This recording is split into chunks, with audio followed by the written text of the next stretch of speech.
सुन्नी इत्तेहाद council के खत में कहीं नहीं लिखा कि मखसूस नशिस्तें नहीं लेना चाहते। खत का इस केस से कोई ताल्लुक नहीं। पीटीआई रहनुमा अली जफर कहते हैं कि मखसूस नशिस्तें खैरात नहीं बल्कि आईनी हक है।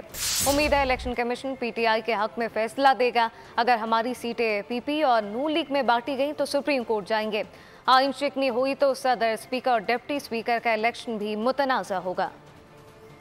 बड़ा वाज़े तौर पे ये कहता है किसी सियासी जमात ने जितनी सीटें जीती हों इलेक्शन में उनको सिर्फ और सिर्फ उन सीटों के मुताबिक माइनॉरिटी सीट्स और वुमेन सीट्स मिलेंगी। अफसोस इसलिए हुआ कि हमारी जो सियासी जमातें हैं वो जमहूरियत की तो बात ज़रूर करती हैं, लेकिन जब मौका मिले तो किसी और के हिस्से पे गबन करने की कोशिश करती हैं। आइन को आप तब्दील नहीं कर सकते। आइन में जो हिस्सा उनका है वो हिस्सा उनको आप दे चुके हैं। जो पीटीआई के कैंडिडेट्स हैं जिन्होंने सुन्नी इत्तेहाद में ज्वाइन किया है उनका हिस्सा आपको आइन के मुताबिक देना ही देना है। हमने ये भी कहा कि आप ये खाली भी नहीं छोड़ सकते, क्योंकि जो विमेन माइनॉरिटी इनके जो हिस्से हैं, इनके जो कैंडिडेट्स हैं, ये कोई खैरात नहीं है, ये आईनी हक है।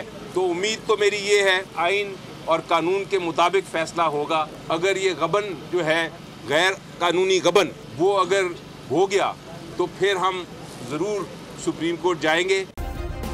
सब्सक्राइब करें और बेल दबाएं ताकि कोई खबर रह न जाए।